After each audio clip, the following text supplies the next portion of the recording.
si elle serait restée dans son statut, elle ne comprendrait pas en fait les problèmes des personnes qui sont dans la détresse. Mais il fallait vivre la détresse. Il fallait goûter la pauvreté. Il fallait goûter le manque. Dieu. Après que Dieu l'ait brisé.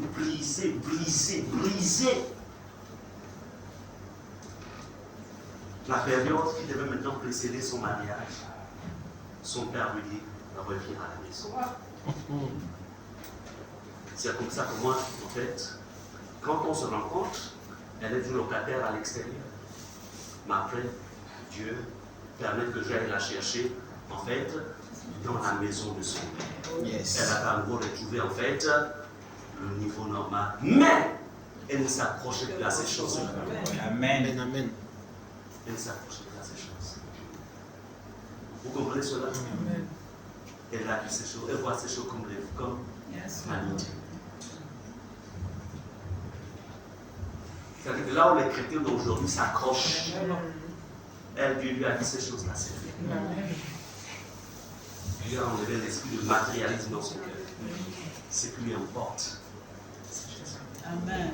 Je dis que je comprends pourquoi tu n'es pas là au Canada. Parce que même si tu n'es pas au Canada, je t'aurais ramené dans la prière.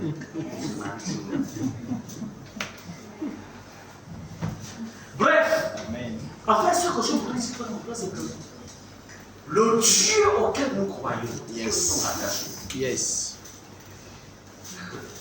Nul ne le connaît. Mais vous pouvez apprendre à le connaître. Amen. Amen.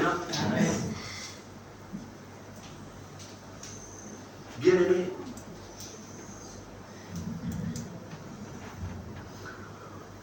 Dieu n'a besoin de rien en dehors de lui-même.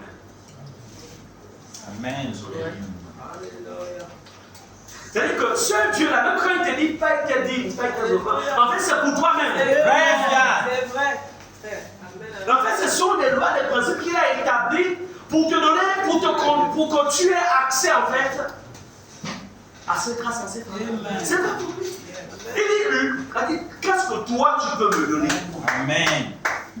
Qu'est-ce que l'homme peut donner à Dieu? Il est le créateur. La relation est partie.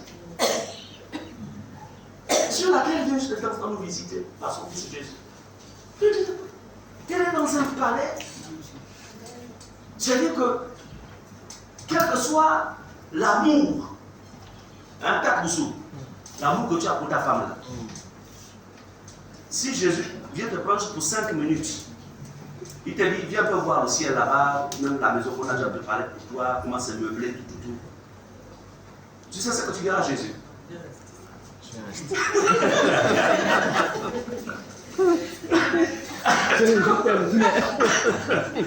Et c'est l'attitude même, c'est-à-dire que rien que 5 minutes de vision du ciel, yes. Tu dis, moi je ne l'aurais pas pris sur la terre. Amen. Amen. Donc, en vérité, Dieu n'a besoin de rien. Yes. Mais tout ce qui nous exige sur la terre, parce qu'en fait, il y a des lois et des principes qui sont sur la terre auxquels nous devons souscrire pour laisser la bénédiction en fait nous impacter. Amen. Bien-aimé, qui est Dieu? Jean 4, verset 24. Ces choses, je vous les enseigne. Dans quel but? Afin que vous compreniez que vous n'êtes pas n'importe quel homme. Alléluia. Jean chapitre 4, verset 24. La Bible dit, Dieu est esprit. Et il faut que ceux qui l'adorent en esprit et en vérité. Dieu est esprit. Ce n'est pas parce que mes yeux ne le voient pas, ce qui voudrait dire qu'il n'est pas là. Non. Dès l'instant où tu décides dans ta chambre, en fait, l'intention fait bouger Dieu. Quand tu dis, je vais prier tout de suite. Parce que notre intention est expressive. C'est-à-dire que ça a un son dans le monde de l'esprit. Quand tu dis, je vais aider tout de suite, je vais soutenir. Mais aussi quand tu dis, je ne veux pas pardonner. Tu es dans la chambre, hein? Mais le message là va déjà. Et ça bloque tes grâces. Tu n'as pas parlé, juste l'intention. Donc comprenez que parce que l'intention c'est le langage de l'âme. C'est l'âme qui parle. La parole est extériorisée par nos cordes vocales. Mais comprenons que Dieu est esprit. Donc nous savons que certaines choses sont vraies à propos de Dieu pour une raison. Donc, quand on dit que Dieu est esprit, Dieu a une nature qui a dit que tu ne peux pas toucher Dieu avec les mains. C'est pourquoi parfois, pour que Dieu quand Dieu veut te parler, le moyen principal par lequel Dieu nous parle, c'est dans la Bible. Yes. La parole de Dieu. Aujourd'hui, on a plein de Bibles dans nos téléphones, etc. Vous la ramenez, c'est une bonne chose. Mais comprenons que Dieu nous parle d'abord dans la Bible. À chaque fois que tu ouvres la Bible, sache que tu es en communion avec le message, avec Dieu. Parce que Dieu est dans sa parole. Si quelqu'un te donne un message qui n'est pas conforme, qu'on ne retrouve pas dans la Bible, n'accepte pas cela. Amen. Et même dans la Bible, il y a aussi une manière de comprendre la Bible. Parce que tout ce qui est dans la Bible, tout ce qui est biblique, n'est pas forcément spirituel. N'est pas forcément agréé. Ça, c'est aussi important. Parce que Caïn, Abel vient tuer Abel. C'est dans la Bible, non? Est-ce que Dieu a créé cela? Non. Abraham avait bien pris, quand marié légalement avec Sarah, il a quand même pris Agar. Est-ce qu'on est d'accord? Est-ce que ça veut dire qu'on doit le faire? La polygamie est permise. Mais vous trouvez beaucoup de personnes, même dans les églises, qui disent que la polygamie est acceptable. Ils sont hors du contexte. Et l'apôtre Paul, ce qui est bien, ce qui vient nous recaler, dit, si quelqu'un dans 1 Timothée, il nous dit, si quelqu'un aspire à l'achat de bête, il a dit qu'il soit marié d'une seule femme. La parole vivante dit qu'il soit marié une seule fois. Ça, c'est parole vivante. Une seule. Donc, quand quelqu'un s'est marié 2 fois, tu commences à avoir des problèmes avec lui. Une seule fois, parole vivante. Vous savez, dans la maison, il y a, dans le service divin, il y a ce qu'on appelle, il y a les parvis. Il y a le lieu saint et il y a le lieu très saint. C'est-à-dire, le service qui est accepté par Dieu dans le lieu très saint, il y a ce qu'on appelle il y a des exigences pour que Dieu agrée le service de quelqu'un dans le lieu très saint. Tu t'es marié 2 fois. Tu me serviras dans les parvis, mais pas dans le lieu très saint. Oh, ne t'en fais pas. Au niveau des hommes, tu auras tous les honneurs. Tu vas acclamer. Mais, au niveau de Dieu, tout ce que tu fais là, marier une seule fois. Donc, quand tu te maries là, tu te dis, je vais divorcer. Et je vais chercher une sœur plus soumise. Comprends que tu as commencé à avoir des problèmes avec le Seigneur. Parce que tu avais tout le temps de choisir. Tout le temps.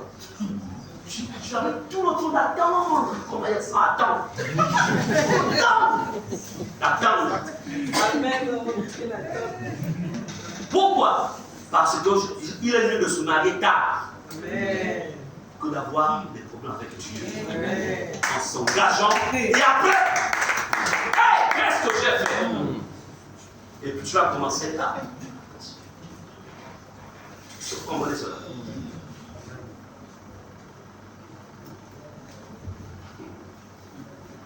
je voudrais revenir à la qui est célibataire. Et vous là qui êtes déjà mariés. Ceux qui sont mariés déjà, comme nous là, on est déjà mariés. Il faut penser qu'il n'y a pas de voie de retour. Il n'y a pas de voie de retour.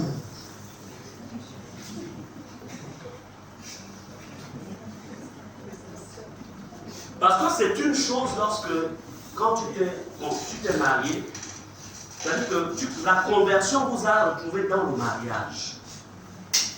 L'homme et toi, maintenant c'est toi qui te convertis, l'homme ne s'est pas converti, mais c'est dans le mariage que tu as accepté Jésus. Maintenant, bon, l'homme estime que il se met en fait à vivre comme une vie, etc. Il ne considère pas le lien, il ne considère pas ça. Et puis bon, et il te dit, lève le divorce. Il est païen. À ce niveau, bon, Dieu dit que si l'un converti ne tient pas à vivre avec toi, et qu'il veut, en fait tu es libre. Mais en Christ, il t'a rencontré seul. Comme quand il m'a rencontré, j'étais seul. Je rentre là-dedans. Et on commence à casser les cailloux. Et tu te dis, je vais reculer pour refaire encore. Dieu te dit, vas-y, je t'attends seulement quand tu vas partir de ce monde. On va traiter ça de l'autre côté là. C'est pourquoi il y a beaucoup de chrétiens qui sont adultères. Ils ont abandonné les premières femmes. Ils se sont remariés. Ils sont adultères. C'est ce que la Bible dit. Parce que j'aimerais bien vous parler. Je dis, Dieu a ses standards. Amen, amen, amen. C'est vrai. C'est comment vous savez, moi je dis à Dieu, toi tu connais ma vie. Toi tu connais le futur, tu connais tout. Si tu sens que dans 3 ans je vais t'abandonner, enlève-moi avant. Parce que moi je ne veux pas rater le ciel. Amen. Pour rien je ne peux pas rater le ciel. Je refuse. Est-ce que vous comprenez cela? À quoi ça va servir de moi? C'est-à-dire que, ok, on a déjà la bague au doigt, tout. C'est bien. Tu es apprécié par les hommes ou des autres personnes, c'est bien. Quand vous allez dans la cérémonie, elle est là ou bien il est là, c'est bien. Mais la vérité, c'est que tu as bâti cela en fait sur la base de quoi? Des standards humains. Ça ne cadre pas avec les exigences de Dieu. Dieu. C'est-à-dire qu'Abraham avait pris goût avec Agar. Sarah dit à Abraham que la femme là, elle me regarde, elle me doit depuis qu'elle a fait Ismaël. Chasse-la. Abraham commence à réfléchir. Dieu dit à Abraham, tu as entendu ce que Sarah t'a dit? On a chassé. Vous comprenez cela? Amen. Oh! Le Dieu de la Bible, Yes. il dit il n'y a pas de concubinage, pas de polygamie, chasse-là. C'est elle la première, c'est elle qui est légitime. Écoute. Mais l'enfant qu'il a fait, je peux le bénir. Ne blaguez, vous les hommes là, ne blaguez pas avec les premières femmes. Il ne faut pas blaguer avec la première femme. C'est la femme de ton alliance. La femme de ton alliance. Ne blague pas. Amen. Et vous là aussi les sœurs là. Faites attention avec les hommes qui étaient mariés et qui ont divorcé et qui viennent vous demander les mains. Et quand vous ne voyez que les étoiles, vous voyez le soleil. On n'épouse pas, on n'épouse pas une femme divorcée. On n'épouse pas un homme divorcé n'importe comment. Vous comprenez cela? Parce qu'il est question de votre éternité. Moi, je pense que c'est l'éternité. Ce n'est pas par rapport à l'éternité. Il y a ce qu'on appelle des conditions. il y a des préalables. Il faut bien examiner. Il faut être sûr que Dieu est là-dedans. Il faut être sûr pour ne pas avoir de problème avec lui. Parce qu'il y a une chose qui est vérité, c'est qu'une fois que tu es sorti de là, et que ça là s'est enterré, amen, tu ne peux plus revenir. Voilà pourquoi je me souviens qu'est-ce que Dieu fait. Quand il veut faire visiter quelqu'un au ciel, il donne des ordres. Il veille à ce que le corps ne soit pas touché. Parce qu'il sait que la personne va, il ne regrette pas deux fois ce corps. Maintenant, imagine-toi que tu as fait un mauvais choix et tu es là-bas de l'autre côté. C'est-à-dire que tu regardes seulement la prédication du pasteur Gislain. Mais c'est la faute. Tu n'as plus de corps. Amen. Amen. Que rien ne vienne vous ravir le prix de votre salut. Que rien du tout. S'il faille attendre, attendez.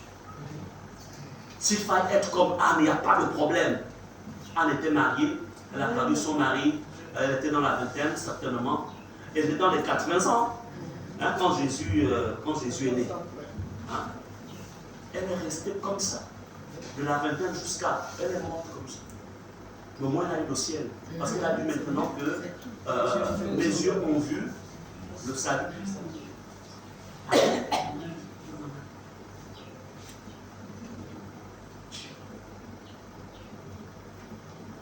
Vous voyez, quand les gens n'ont pas la bonne connaissance de Dieu, ça joue avec la foi.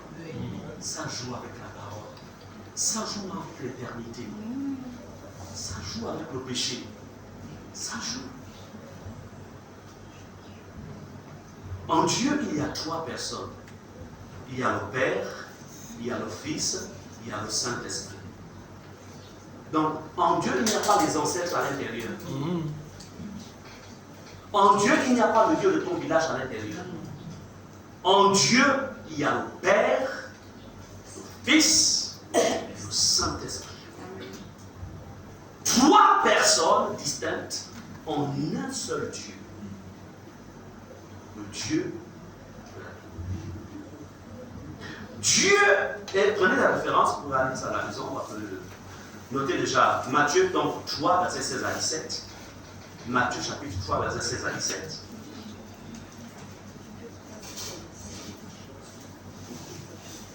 « 1 Timothée 1, verset 17. On dira la leçon. 1 Timothée 1, verset 17. 2 Samuel 7, verset 22. Ça, vous lirez à la maison. Malachie 3, verset 6. Alors, donc, Dieu est infini. C'est-à-dire on ne peut pas le limiter. Il est infini. Nous les hommes qu'il a créés, nous sommes des êtres finis. Nous commençons un jour, si je pose la question à quelqu'un, tu es né, tu diras, je suis né en 1980 par exemple. Ça c'est le commencement de ton existence sur la terre. Et tu es bon, et puis bon, nous finissons un jour. Ça peut être en 2030 ou 2050, mais il y a toujours un temps. Mais Dieu, lui, il est infini. Donc il n'a pas de limite. C'est pourquoi il est capable de faire des choses extraordinaires. Amen. Il est infini. Il ne change pas. Voilà qu'on dit, il est immuable. Ce que vous voyez Dieu avoir fait dans la Bible, en ce temps-là, il le fait encore aujourd'hui. Mais voyez-vous, le problème avec la génération, je sais que c'est une génération qui ne travaille pas à la connaissance de Dieu. C'est ça le problème. Dieu est incomparable. Tu vas le comparer à qui? À qui? Même l'homme le plus robuste n'est rien devant Dieu. Allez-y poser la question à Samson. C'était un homme fort, robuste. Mais quand il a commencé à violer les voies de Dieu, il a fini comme un moins que rien. dans le camp de ses ennemis. L'homme le plus riche de la terre. Vous savez, c'est lorsque vous n'avez pas l'argent, c'est quand on n'est pas riche qu'on pense que la richesse c'est quelque chose. Mais je peux vous dire une chose, je ne finis pas pour voir qu'en fait la richesse c'est rien. Je ne veux pas dire que c'est mauvais, c'est bon d'être riche. Mais c'est rien. Parce qu'au temps de la détresse, si Dieu n'est pas là, l'argent ne peut pas. Je connais quelqu'un, vraiment, ah Seigneur, la personne avait de l'argent, donc des milliards dans son compte bancaire. Mais ces milliards n'ont pas pu le délivrer de son cancer. Des milliards. L'argent n'a pas pu délivrer cet homme. Son cancer. Et vers la fin de ses jours, il laisse la mémoire. Ça veut dire en fait, finalement, en fait, j'ai tout expérimenté. J'ai de l'argent j'ai plein d'argent dans mon compte. Dans mes comptes, il n'y a rien à voir. Mais je suis en train de mourir comme si j'avais pas d'argent. Vous savez, celui qui a créé fabriqué la première tablette. Vous savez c'est qui? Steve Jobs. Steve Jobs. Chrétien. Quand Dieu n'étend pas sa main sur une maladie incurable, l'argent ne peut rien. La richesse ne peut rien. Acclamer Jésus.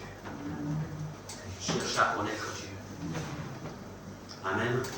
Cherche à le connaître. Quand il t'a donné, gloire à Dieu. Les bénédictions qui peuvent être parfois, qui peuvent devenir parfois des sources de maladie. Parfois, il limite ces bénédictions. Parce qu'il ne veut pas te perdre. Tu as tellement, tu le coûtes. C'est-à-dire que ton âme a tellement de valeur. Et le mandat qu'il a aussi déposé sur ta vie, il préfère ne pas te perdre.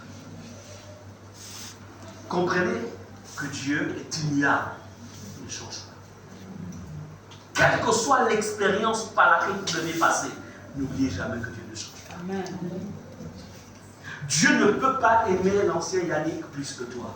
Amen. Si tu vois Dieu faire des choses dans sa vie, c'est que l'ancien Yannick a compris quelque chose de plus concernant Dieu par rapport à toi. C'est pas qu'il aime plus. Tu me dis, Dieu ne m'aime pas plus que vous. Amen. C'est vrai. Ça je vous dis. Dieu n'aime pas plus les pasteurs, les apôtres. Non. Il y a certainement des choses qu'eux ils ont compris. Mais que toi tu n'as pas compris. C'est comme nous sommes là pour vous enseigner. Dieu ne change pas. Là, tu es en train de prendre une autre direction. Là. Tu dis au nom de Jésus. Le taxera a fait sur le manche. Amen. Il avait toi dans le taxi. Yes. Ayez le nom de Jésus toujours sur votre bouche. Des gens veulent te brutaliser au nom de Jésus. Ils t'entourent là au 5 là, parce que tu as le portable. Tu dis au nom de Jésus. Ils vont se fâcher là, ils vont commencer à dire laissez-la maintenant. Elle est forte, ça. Oui, forte pour Jésus. Au moment où vous avez été de traduire, j'ai regardé au moins mon téléphone. Mais si tu ne connais pas qui est Dieu, prenez tout. Prenez encore là. Riga Socorro. Tu l'avais entendu. La femme là, elle sort. Elle va nous mourir. Ah, elle sort là. Amen. Amen. Le nom de Jésus. Utilise les armes spirituelles. Amen. Tu es peut-être seul, mais Jésus est avec toi. Amen. Utilise les armes. Est-ce qu'on est ensemble? C'est ça. Parce que Dieu existe partout.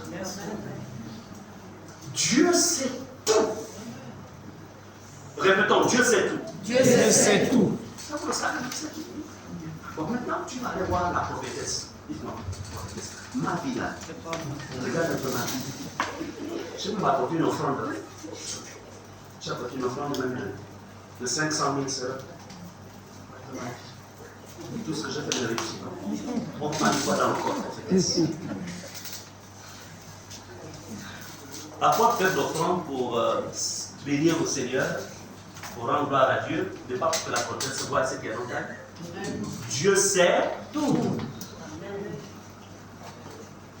Dieu sait que tu es en train de passer par la vallée de l'ombre et de la mort.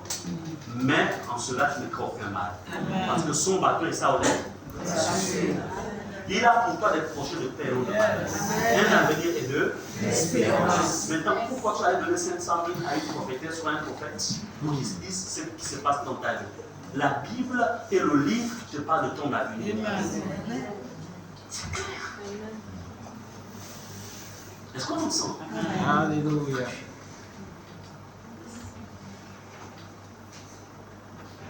Les droits d'onction. Pour voir l'homme de Dieu, il y a les droits d'onction. Jésus a pris les droits d'onction. L'apôtre Paul a exigé les droits d'onction. L'apôtre Pierre a exigé les droits d'onction. Mais parce que c'est aussi un peuple qui ne connaît pas Dieu, on les entraîne partout. On dit, mange l'huile. Parce qu'on mange l'huile. On mange même l'huile, on vient là-bas. Bois l'huile. Mange les herbes. Mange les herbes. Avoir comme un chien. Pourquoi? Parce que mais un peuple qui connaît Dieu, on ne va pas le manipuler. Quand il arrive quelque part, il regarde, non, Dieu n'est pas cet homme. Yes. Yes. Yes.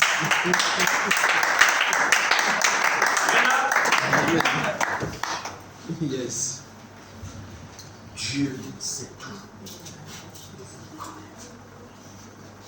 Et parce qu'il sait tout, tu peux te confier en lui. Amen. Tu peux lui présenter toute ta vie. Tu prends un temps de jeûne et de prière. Tu vas dans sa présence. Tu dis, Seigneur, tu connais ma vie. Tu voici ce que je vis, mais tu sais ce que je vis. Délivre-moi, Seigneur. Montre-moi le chemin. Qu'est-ce que je fais, Seigneur? Amen. Amen. Dieu sait tout. Il n'est pas ignorant de ce qui se passe. Il n'est pas ignorant de ce qui se passe dans ta maison. Il n'est pas ignorant. Il sait. Dieu a tout pouvoir et toute autorité. Le Dieu que nous croyons. Il a tout pouvoir. Il a toute autorité. Rien ne le dépasse. Rien. Est-ce qu'on est ensemble? Amen. Bien-aimés, je voudrais vraiment que vous compreniez que il y a des erreurs, où il y a des attitudes, il y a des situations qui, parfois, qui persistent dans la vie des enfants de Dieu parce qu'ils ne connaissent pas, en fait, qui est le Dieu auquel ils ont décidé de souscrire. Vous voyez ça comme ça. Ce matin, je vous ai dépeint une partie. On peut prendre toute une année pour parler rien que sur qui est Dieu. Ce Dieu dont je vous ai parlé ce matin, il est votre Père. Il est notre Père. Jésus nous a rattachés à lui par son sang. Il a des regards sur nous. Il nous aime. Amen. Ne doutez jamais de son amour. Quelle que soit la situation, ne doutez jamais de son amour. Et n'acceptez que personne ne vous sépare de lui. Alléluia. Il est mieux que les hommes vous abandonnent, que ce monde vous abandonne. Mais ne permettez pas que quelqu'un vous vienne vous séparer de Dieu. Jamais. Parce qu'il est le Dieu qui crée et qui recrée. Même si des gens vous abandonnent, Dieu t'a comme il attirera à toi d'autres personnes qui sont victimes. Alléluia. C'est pourquoi ne soyez pas à la recherche, c'est-à-dire que ne suppliez pas l'homme. même supplier Dieu. Amen. Amen. Amen. Ne rentrez pas dans des compromis pour faire plaisir à quelqu'un. Amen. Dans le but d'avoir accès à quelque chose. Tant que ce qu'il vous propose n'est pas conforme à la parole de Dieu, refusez cela. Il est mieux que le monde entier vous aide et vous jette dans un trou que de rester en liberté et d'être en faux avec Dieu. Parce que quand l'homme te mettra dans un trou, Dieu te fera sortir. Parce que tu es monté à moi. Allez-y poser la question à Jérémie. Jérémie vous le dira. Est-ce qu'on est ensemble? Allez-y poser la question à Daniel. Et Daniel vous le dira.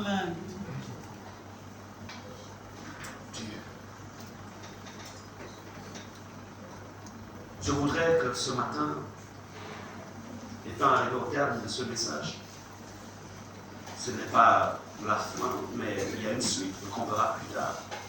Je voudrais que nous ayons nos yeux fermés.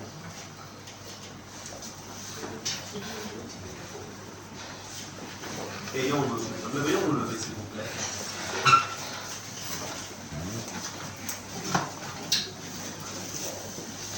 Et pendant que nous avons nos yeux fermés, marchez avec Dieu. Jusqu'à ce jour. Mais la question, en fait, c'est que en quoi tu as été interpellé ce matin. Et sur la base de l'interpellation de Dieu par rapport à tout ce qui a été dit, je voudrais que tu élèves la voix. Quel est ton degré de connaissance de Dieu? Qu'est-ce que cela t'a révélé? Élève ta voix et parle à Dieu. Il est qui? Il a souvent été qui pour toi? Comment l'as-tu souvent vu? Comment as-tu souvent marché avec lui? Comment l'as-tu souvent obéi? Et pourquoi l'as-tu souvent obéi? Élève ta voix. Et parle aussi pendant que les choses nous donnent dessus.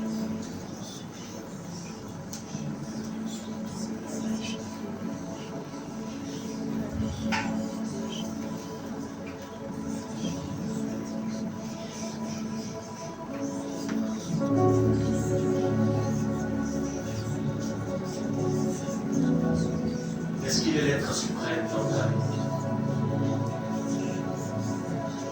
Est-ce qu'il est le créateur souverain dans ta vie? Qui est Dieu?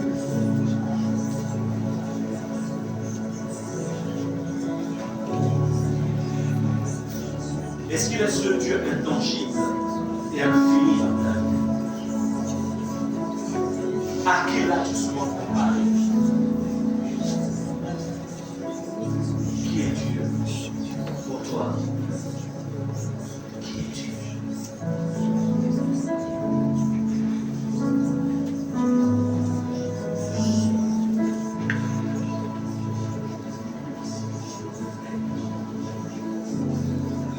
Nous allons élever nos voix sur la base d'un Corinthiens 15:34 qui dit: revenez à vous-même, comme il est convenable de ne pécher point, car quelques-uns ne connaissent pas Dieu. Et je le dis à votre nom. Élève ta voix et dis: Seigneur, aide-moi à te connaître. Apprends-moi à te connaître.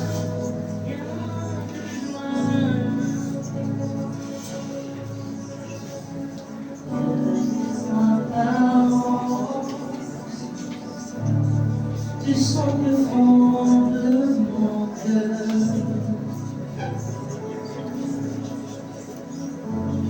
je t'offrirai juste l'instant fixe,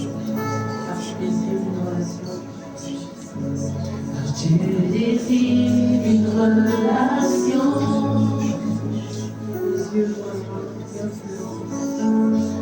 Les yeux voient loin, bien plus loin. Tu es en prière. Tu as les yeux fermés. Ce que je fais, je désire être aimé. Jésus, je t'aime, je n'ai rien à te priver. Papa, je t'aime. Papa, je t'aime, je n'ai rien à te priver.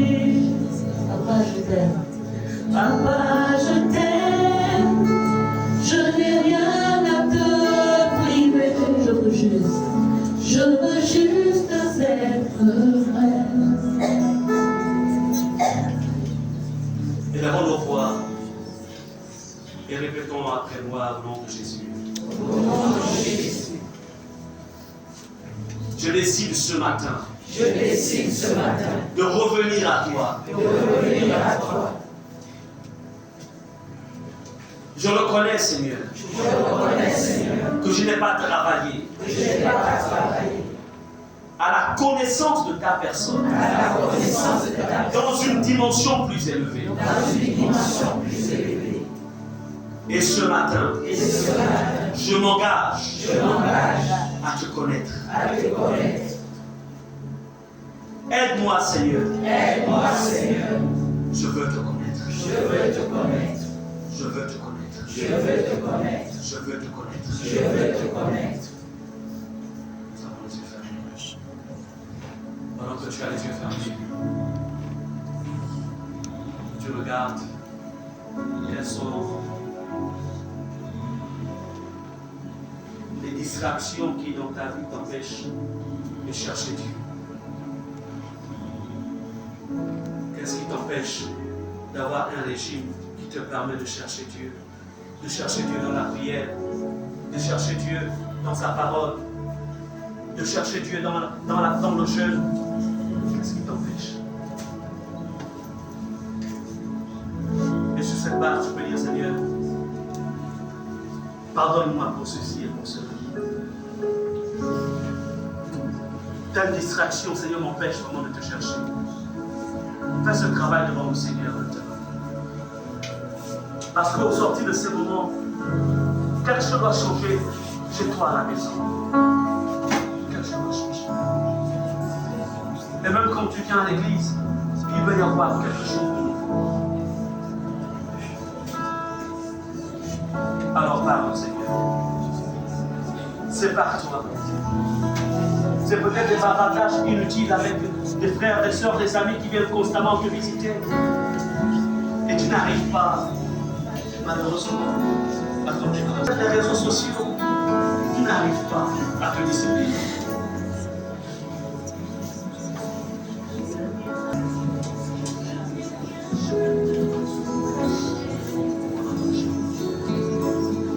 Seigneur, ce matin,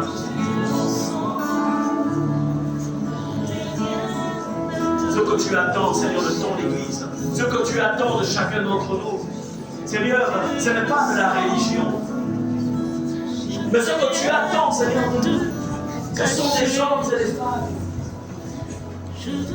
qui marchent avec toi sur la base de la connaissance de ta personne, qui travaillent chaque jour dans ta connaissance. Je veux juste être. Tu as dit, le royaume de Dieu appartient à ceux qui ressemblent aux petits enfants. Et la particularité d'un petit enfant, c'est la soif de connaître. Grand-nous cette soif ce matin. La soif de te connaître. La soif de te rechercher. Oh Dieu.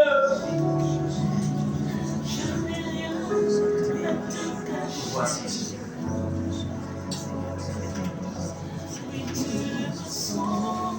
Répétons au nom de Jésus. Je refuse de faire profession de connaître Dieu. Délivre-moi, Seigneur, d'une vie d'apparence. Délivre-moi, Seigneur, de toute forme d'apparence. L'apparence de la piété. Délivre-moi. De toute forme de lien. Les liens d'apparence. La fausse piété. La fausse connaissance de toi. Que ce lien soit brisé. Au nom de Jésus. Au nom de Jésus.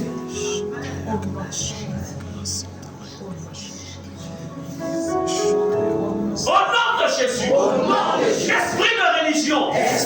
Sors de la vie. Sors de la vie. Sors de la vie. Sors de la vie. Sors de la vie. Au nom de Jésus. Au nom de Jésus. Au nom de Jésus. Esprit d'apparence. Sors de la vie. Sors de la vie. Sors de la vie. Au nom de Jésus. Et là, nous avons l'esprit maintenant. Chassez ces faux esprits. La fausse conversion.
commencé toi qui as commencé cette bonne œuvre en moi, cette bonne œuvre en moi, daigne la parachever. daigne la parachever.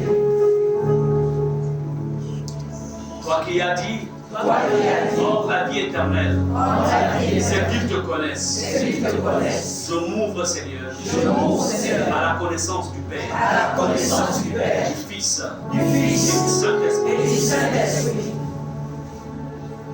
Je prends l'engagement Je prends l'engagement d'être comme un enfant d'être comme un enfant à tes pieds à tes pieds et aux pieds de tes et serviteurs. au pied de tes Je serviteurs. m'ouvre à l'enseignement. Je m'ouvre à Je m'ouvre à l'obéissance. Je m'ouvre à l'obéissance.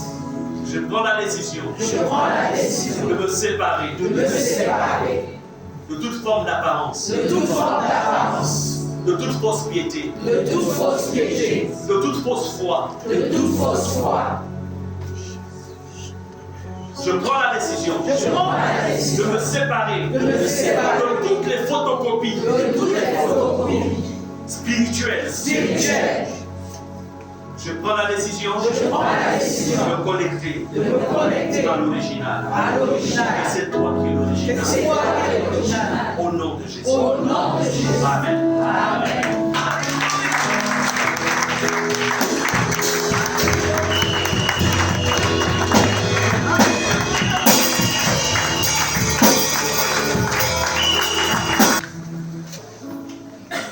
Dieu est béni comme moi.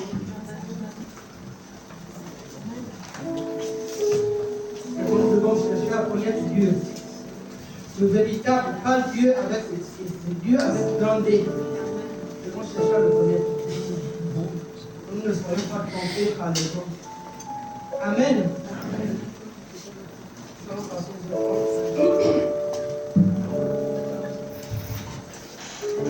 Nous allons passer aux offrandes.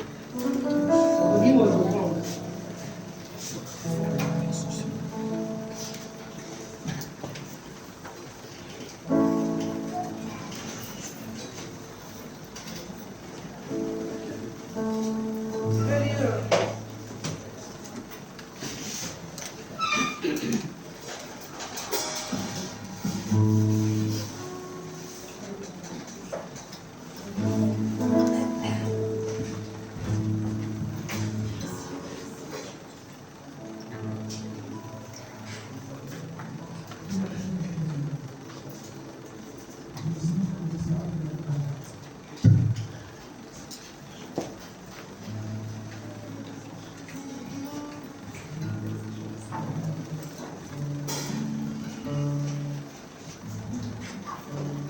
Je vais lire la parole de Dieu dans Proverbe 11, verset 25. Il dit, l'âme bienfaisante sera rassasiée.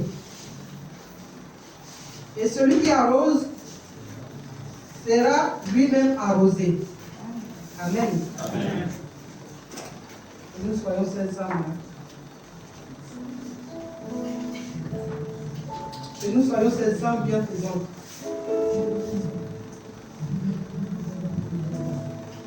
On dit l'âme bienfaisante sera rassasiée. L'âme bienfaisante, c'est-à-dire l'âme qui passe à faire du bien sera rassasiée. Et celui qui arrose sera lui-même arrosé. Donc ici nous avons un défi. Nous avons d'abord les deux corbeilles, les deux grandes corbeilles pour les dîmes des enfants. La corbeille du milieu, nous sommes en période de la rentrée scolaire. Pas encore fini. Il y a d'autres enfants qui ne sont pas encore partis à l'école parce que manque du matériel.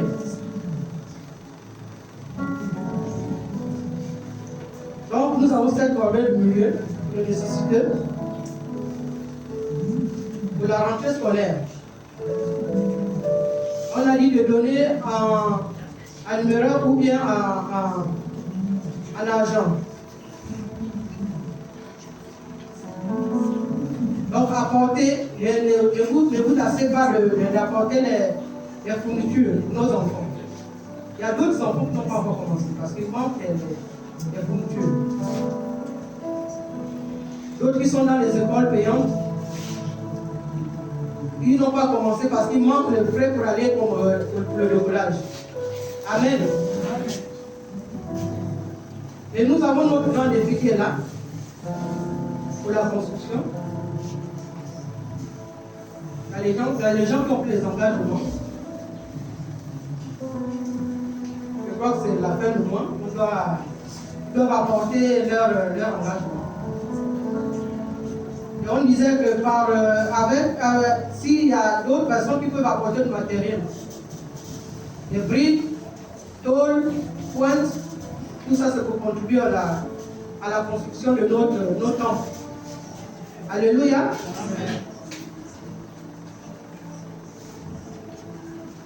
Donc nous allons passer.